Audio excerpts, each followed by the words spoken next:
Today we're talking about something that honestly feels bigger than just patch notes. Ashes of Creation's latest PTR updates combined with the Steam announcement are pointing toward a major directional shift in how this MMORPG is being shaped. And while some of these changes are good, even great, the timing raises a lot of questions. Ashes of Creation's production servers have basically been offline, except for occasional periods. All development energy is now pouring straight into the PTR, and that's fine. Honestly, that's what they should have been doing all year. But the specific changes in these PTR updates are drastically different from what we've seen in the past 12 months. In fact, they look a lot like an effort to lower friction, reduce punishment, speed up onboarding, and make the early game far more accessible in preparation for its debut on Steam Early Access. And that's where this gets interesting.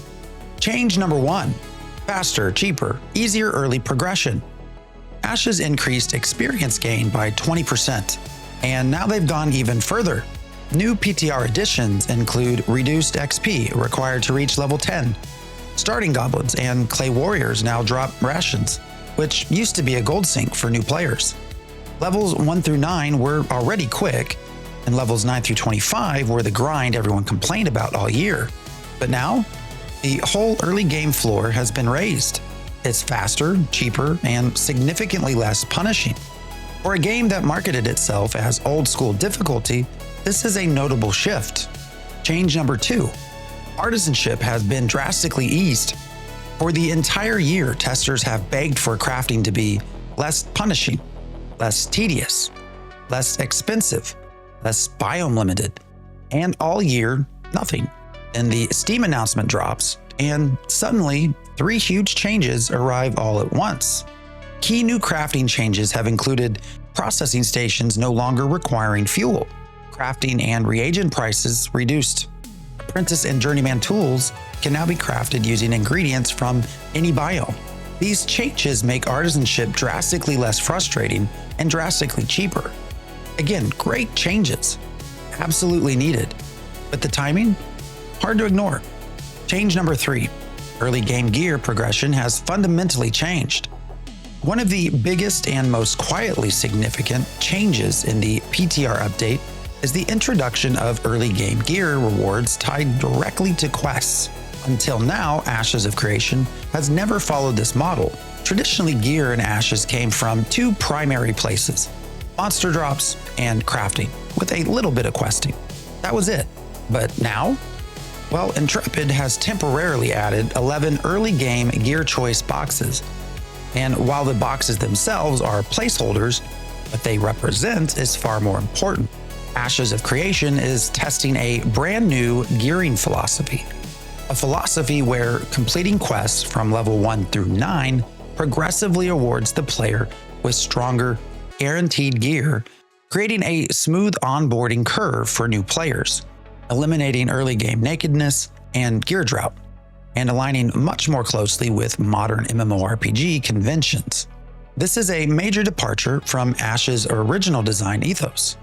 These gear boxes are not the feature, they are the prototype. They are Intrepid's way of testing a system where new players follow a curated quest path and reliably earn stronger gear as they go, instead of relying on RNG drops or expensive crafted gear in the earliest levels. And again, players asked for something like this all year. The timing appearing right after the Steam announcement raises questions. Is this a permanent shift?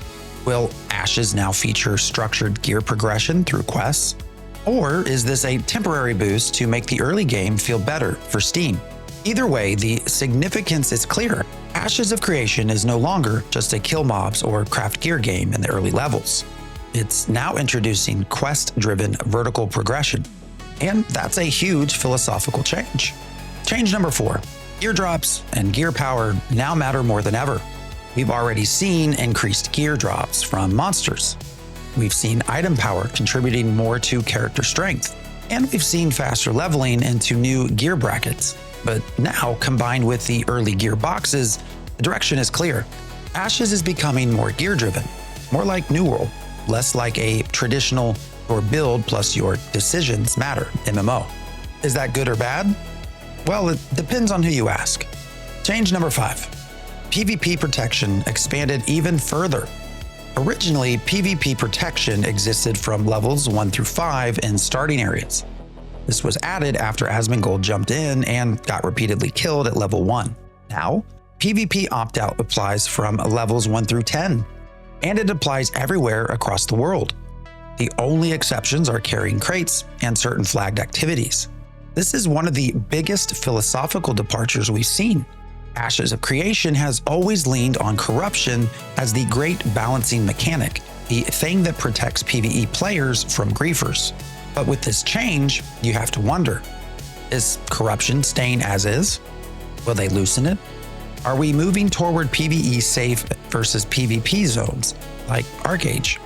Or is this just temporary training wheels for Steam? Again, these are real design questions now. Here's what stands out the most.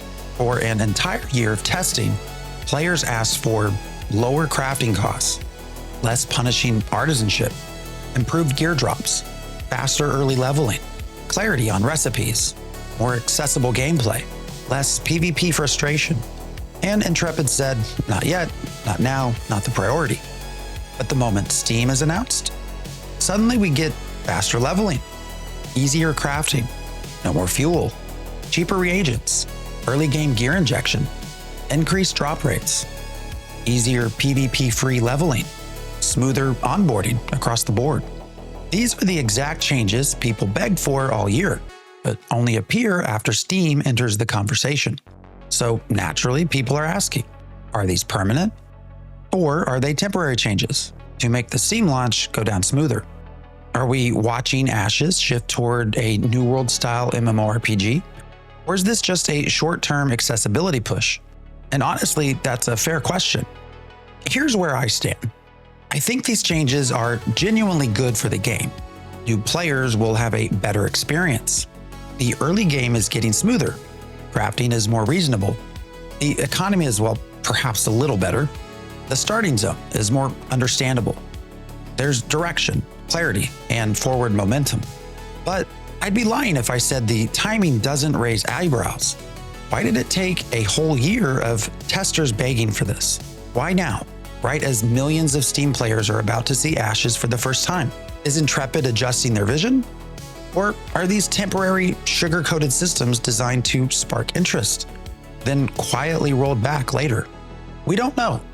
But the sudden alignment with a more modern, more accessible, more New World-ish experience is hard to ignore.